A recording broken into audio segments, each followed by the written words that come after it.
Hello guys, তোমরা সবাই কেমন আছো? আশা করি ভালোই আছো। আমিও ভালো আছি। চলে এসেছি একটা নতুন মিনি ব্লগ নিয়ে।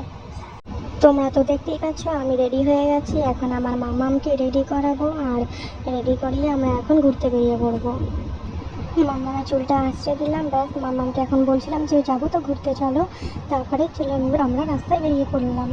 তো চলে এসেছি অনেকটা কাছাকাছি। এবং কোথায় যাবো তোমরা সেটা দেখে নাও, চলো। আমাদের বাড়ির পাশেই একটা মাঠ আছে, সেখানে রাধাকৃষ্ণের কীর্তন হচ্ছে, সেইখানে আমরা গেছি। তো কত ভিড় তোমরা দেখতেই পাচ্ছ। এখন আমি আমার মামামকে নিয়ে এগিয়ে চললাম ঠাকুরের দর্শন করতে।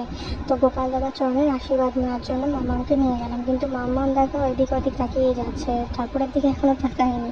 লোকজন আর লাইটিং দেখে ও তো অবাক হয়ে গেছে যে কোথায় আসলাম। এবার গোপাল দাদার চরণের আশীর্বাদ নিয়ে নেবো মাম্মামকে। দেখো মাম্মামকে গোপাল দাদার চরণের আশীর্বাদ নিয়ে যাচ্ছি। আর মাম্মা এদিক ওদিক তাকাচ্ছে, তাও ক্যামেরার দিকে তাকাচ্ছে না, শুধু লোকজন দেখে বেড়াচ্ছে। তো চলো তোমাদেরকেও ঠাকুরটা দেখিয়ে দিই। তোমরা দেখে বলো যে কেমন হয়েছে আমাদের এখানে ঠাকুর, কমেন্টে জানিও।